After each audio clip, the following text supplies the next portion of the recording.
or if people want to find the best footballers for the Premier League, it doesn't seem to cause as much fuss as if someone wants to have a really elite educational institution and spend their money on that. It's strange. It's funny. Elitism in sport, inequality in sport doesn't seem to get under people's skin as much. But imagine the Premier League if we said, no, equal opportunities, anyone's allowed to play. What would happen to the standard of the game? Yeah, go down, way down. Yep, exactly. It's good because it's elitist. Elitism is okay in sport. Everyone recognizes that. And in education, there are some institutions which are there to cater to that demand for the elite product. Yeah, and I also think at the end of the day, like, if people have been willing to part with their hard-earned money in the hopes that even if it doesn't make their child brighter, it will make their child more educated, better spoken, and have maybe better manners and more sport. Because at normal schools, there is essentially zero sport nowadays. And, I know a lot of people that went to private schools who were either there on a bursary, they were there on a sports scholarship, or even like their dads didn't have amazing jobs. They just chose, instead of spending their money on suits, cars, and holidays, they spent their money on the schooling. That's true. And same with grammar schools. The drive to close the grammar schools has ironically harmed. So it's exactly the same thing. So the opportunities that used to be presented to bright students from poorer backgrounds by grammar schools are now being presented instead by private school bursaries. Now, the grammar school system was largely based on the private school system, even to the extent that some of the grammar schools had things like gowns and used the same terminology as the top private schools because they knew that model worked. And then when that was taken away from the bright, poor students, it was one of the worst things that happened for education in the UK. Yeah. When was that? I can't remember exactly when it happened, but I think in around 1967, 1970, the majority of the heads of the civil service departments were ex-grammar school pupils. So it must have been shortly after that. I mean, like, my dad went to a grammar school, and I spoke to his brother the other day, and he was talking to me about how it was so lucky that my dad got the chance to go to a grammar school, because he said, as much as they both played a lot of rugby, that it was always obvious that my dad was a really bright kid compared to the rest of them. And he was like, and I was fine with that. There's nothing I can do about the fact that he's bright. He's a nice guy. So I was just glad that there was something there that could take his extra ability and actually utilize it and allow him to utilize it.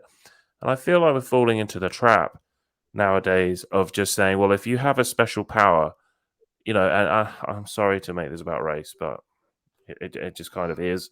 If you have a special ability and you're white, especially, you need to be chopped off at the knees.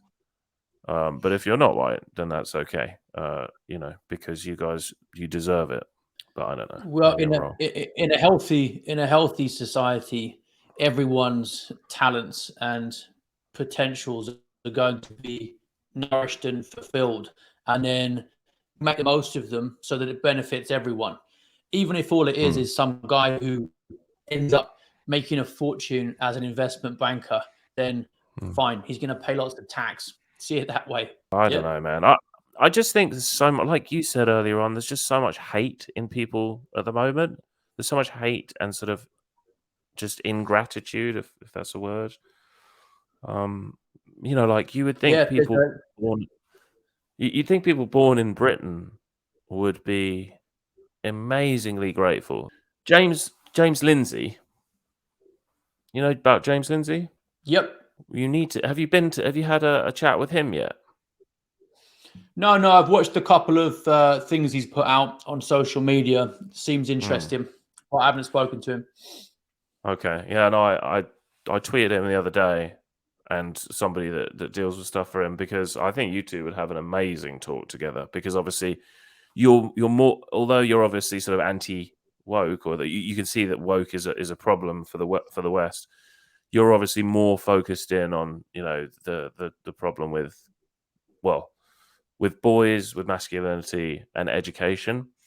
And I think that's something that he is fairly into as well. Like he talks a lot about Macusa and the education of young boys, but the education of everyone, really. If you could go back, I know you've been asked this before, but if you could go back to that moment at Eton, would you do things any differently, or slightly differently, or just the same? No, just the same, because look, in theory, I should have been able to give that talk based on the fact that curriculum content is exempt and any ideas are supposed to be fair game for discussion. Hmm.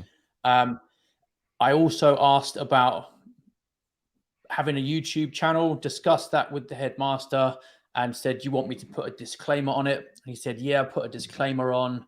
I said, "What if someone gets offended?" He said that this wasn't going to be a problem, especially with the disclaimer. Then it turned out that the disclaimer was the problem because it had the word Eton in it, and someone might know that I work there because it said Eton, but they told me to put it on there. So Hmm. it was just absurd. And if the only thing I could have done differently was stay quiet and watch the place getting torn apart around me as some of its main traditions and principles are questioned, and then in the end just dismissed and ignored. No, that's not a career that any self-respecting person should want, and it's not what I went into education for either. Hmm. Yeah, no, I feel you. What would you say to? I'm really, yeah, I'm interested in this. What would you say to any parent? Yeah, let's say parent. Let's say they're in their 30s, early 40s, or 40s. They've lived a life where, you know, they lived a fairly normal English life. Then they went to university, came out of university into a career. They've really read nothing other than The Guardian. They watch the BBC, and they think that any of these talking points that you or I read up about a lot and that we're talking about now are just fantastical far right talking points. What would you say to those people? As Well, a teacher, as somebody that's been there. the concept of far right is an interesting one because no one's been able to give a good definition of it. All it really means is someone who disagrees strongly with the left. People have tried to pin it down to ideas about race, for example, but really you can't find a unifying factor on the right. It's just a label that's applied to people who are the opponents of the left. Now, what does this mean for people who think this is all unimportant and likely to blow over and they should just carry on reading The Guardian? Well, what's called the Overton window, which is the range of political concepts that are deemed acceptable to discuss, moves, it shifts. And what we're seeing now is that people who recently wouldn't really have been termed right wing at all are actually far right. They're even extremists. You can get cancelled for just saying that you think that trans women aren't women. And if you start to probe these topics, you'll see that the moderate kind of just left of center position you're describing there, they will become far right too soon enough. And they need to think about the logical implications of the premises they accept regarding equality, because the view on the left is that actually it can never go far enough. Once you accept some of these starting points and you're heading in that direction, then everything else logically follows. And that is why the window is shifting further and further left. Winston stopped writing, partly because he was suffering from cramp. He did not know what had made him pour out this stream of rubbish,